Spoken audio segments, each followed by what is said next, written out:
really fascinating discussion there with Ben, Greg, and Vijay. Vijay was talking about software changing everything, every company being a software company. Clearly, software-driven drug discovery. It's kind of like pushing the limits here. But it's not just software that matters here to digital transformation. It's also connectivity. Without the underlying fabric of connectivity, a lot of the strategies that we've been talking about so far today are kind of useless. And as a journalist, when the pandemic broke, people said to me, Martin, we're going to see the internet collapse. The connectivity is all going to go down. You should start writing those stories.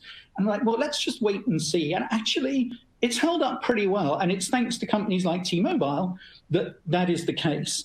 And it's great to have Cody Sanford, the EVP and CIO of T-Mobile, here with us today.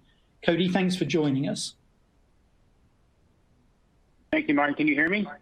I can. I'm sure you're coming through on a T-Mobile line. That's great. Look, I mentioned that the pandemic has made connectivity more important than ever. How has T-Mobile been responding specifically to the kind of increased demands that have been placed upon networks as a result of kind of remote working and other trends that the pandemic has kind of initiated? Yeah, thank you, Martin. It's great to be with you today. Can you still hear me? I can. Oh, perfect. Great. Go ahead. Some sound issues there. All right, so I'll fire away. So thank you for having me, and it's such a great question. I think I'll start with a snapshot into the impact that the pandemic has had on the digital divide. I feel like that is a place that connectivity providers like T-Mobile and all of our competitors and the broadband providers out there have had to face in conjunction with communities and governments and school districts all over across the country. And I think it's an important place for us to focus, because as we think about the effect of the pandemic now and probably for years to come, this is an area we have got to team together on. And T-Mobile has had an opportunity to kind of tackle this head on.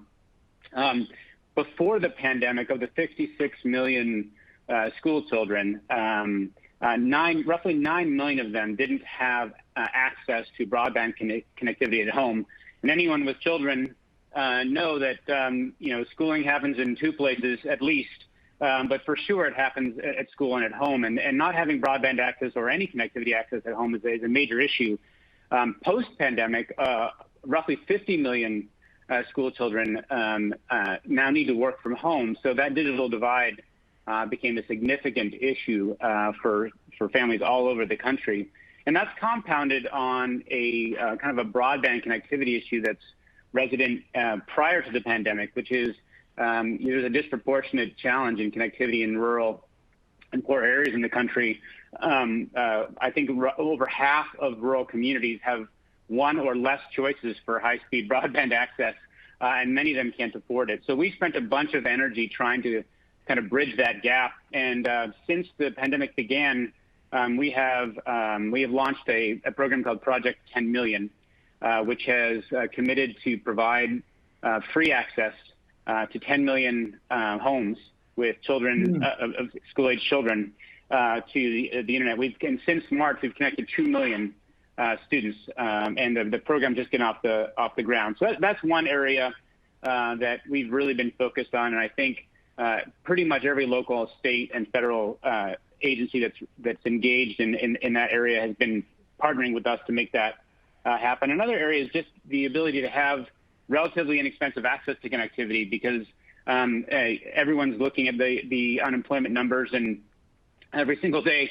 the ability to have a phone, be available, look for work, all those things that are real in our lives today is important. So being able to provide people inexpensive access to phone, internet, and messaging has been important. So we launched T-Mobile Connect, which was a $15 limited plan for anyone, which was by far the cheapest access plan out there in the market today. So we've been working very hard to try to bridge the gap at where it's needed most. And we've started using our 5G network and our 4G network to start building broadband connectivity into areas that have limited to no choice.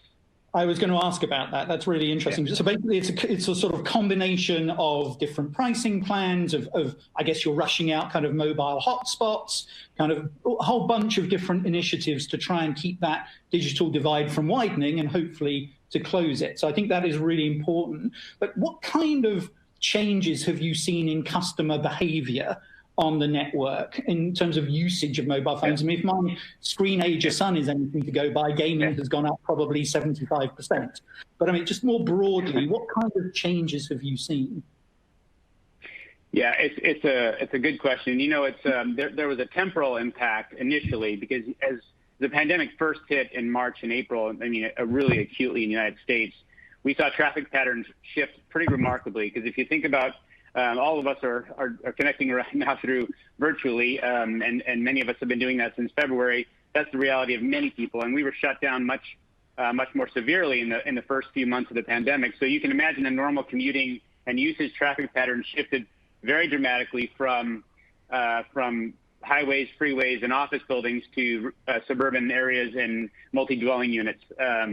But that actually has rebalanced recently, more so than you would have expected. And our traffic patterns generally are pretty consistent to pre-pandemic levels.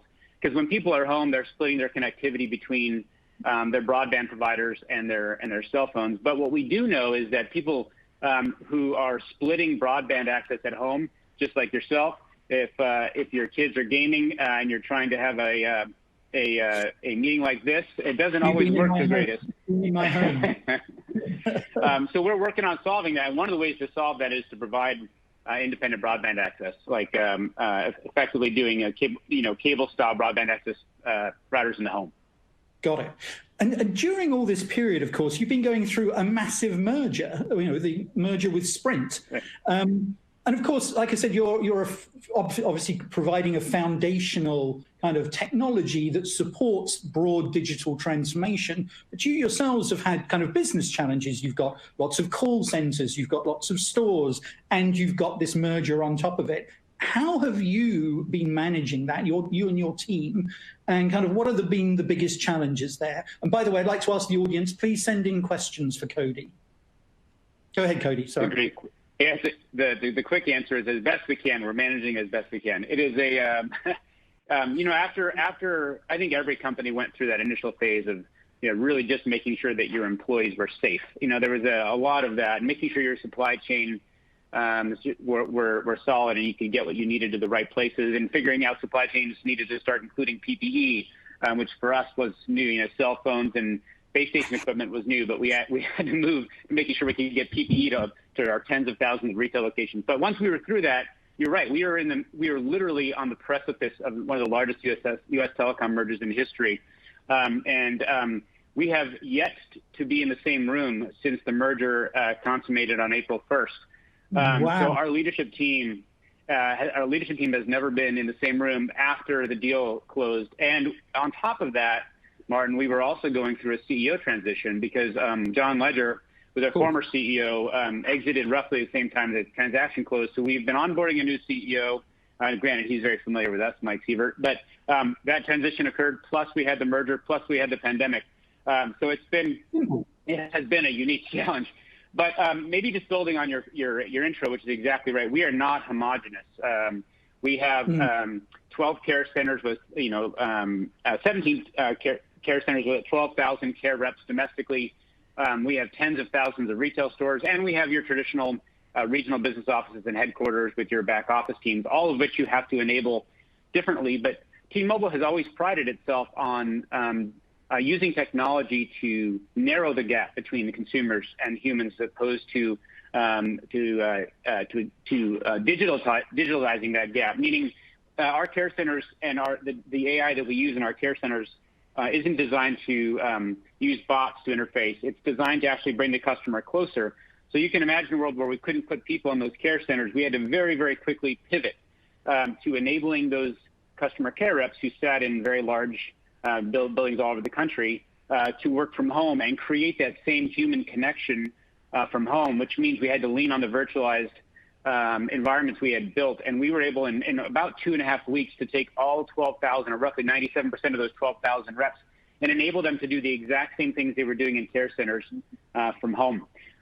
We had to do the same thing that I'm sure every single brick and mortar retailer had to do. We had to rethink how customers would feel safe and how our employees would feel safe selling. So curbside pickups and buy online, pickup in store. We had to pivot very, very quickly to those models, leaning much heavier on the digital channels. That's really impressive. I mean, a large number of people in a very short space of time sort of transitioned over.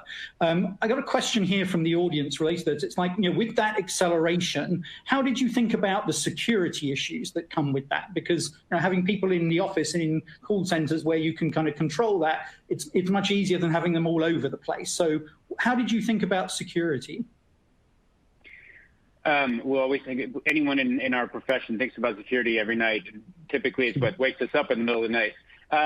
But we actually, our security posture was pretty well established because of our virtual private networks that we had built over the years to enable. We have a lot of dealer networks and people who work remotely. So we had a large group of our employees that already were accessing our applications remotely. But the challenge that we needed to do was to scale.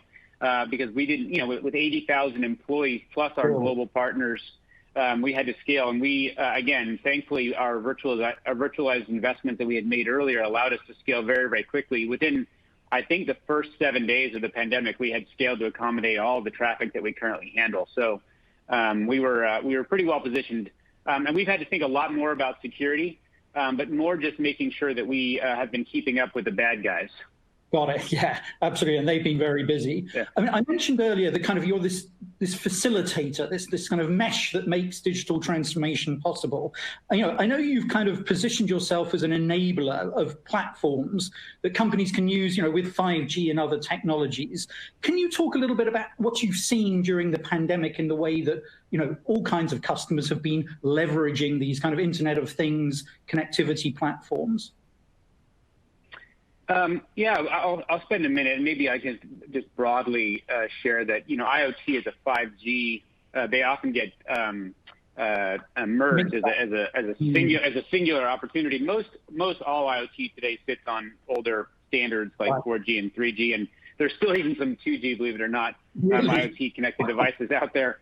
But what I think that we've all seen, and connectivity and connected devices and digital relationships is no different, is that consumers have had to rethink the role that mobile connectivity play and connected devices play in their connectivity to the world around them in a very, very different way, a pretty fundamental way from the way they think about shopping and purchasing. Speaking from my household, we a lot of Instacart and Amazon Fresh. We've never used that before. It's now become a standard on how we shop. And then when you start expanding about what that implies in terms of connected delivery drivers and the devices they use to communicate in Instacart back to the companies that they serve, all of those systems and the ways that companies can track where people are and where the devices are, how we can ensure the stability and security of the supply chains, all of those have become much more important in enterprises. Because of the pandemic. Yeah. Exactly. Got it. And none of these things were trends that didn't exist before. I think it just accelerated their relevance, especially in servicing consumers who are behaving differently from a purchase and life pattern. Got it. I'm getting a ton of questions from the audience. Strange. Apparently, some company built a new phone this week that has 5G connectivity. I don't know who it is. Maybe it begins with A. I didn't hear about it. There's also a kind of bunch of other questions about how T-Mobile is kind of thinking about 5G and how it could help with business transformation. I know you said kind of all the IoT stuff sits on these old networks. Where do you see the real potential with 5G? Yeah, anyone who is watching the event and then the subsequent analyst reports, and actually for the year leading up to it, knows that there's more marketing than there is meat in a lot of the discussions around 5G. But fundamentally, 5G is a standard, an industry standard, and the way that we deliver that standard, which is going to bring low latency, high speed connectivity and and the ability to connect billions of devices much more easily than we historically have been able to do so is unlocked through spectrum. And that spectrum comes in multiple flavors, but the three biggest flavors are low band, mid band, and high band, and they all serve different purposes. So I'm not going to go to spectrum discourse, but it is important to understand that in order to provide broad coverage, so think about a trucking or agriculture business in the heartland of the United States, they need coverage that spans every stretch of road that the truck is going to cover from farm to table. And that requires low-band access to 5G technologies, so 600 megahertz. T-Mobile has the only nationwide footprint today of that low-band spectrum, which now covers more than 260 million people. Then you need the mid-band spectrum to do kind of the suburban, we were just talking about high-speed broadband access. Yep. You need the ability to give very, very high-speed broadband access to homes, so more concentrated capacity but doesn't have to travel as far. And then you need the millimeter wave, the high band spectrum for stadiums, venues, dense urban environments. So you have to think about, we use this analogy of the three-layer cake. You kind of need that three-layer cake of spectrum to provide all the services. And each one of those unlocks different capabilities. And if for the high-speed, low-latency solutions in a stadium, you might need... You're making me hungry just before let me just ask you very quickly. I know before this happened, you were on this kind of digital transformation journey yourselves, using everything from agile development systems to kind of microservices, kind of blocks, little building blocks for creating software applications. I mean, how helpful was that for you and the acceleration as you kind of came down the racing line?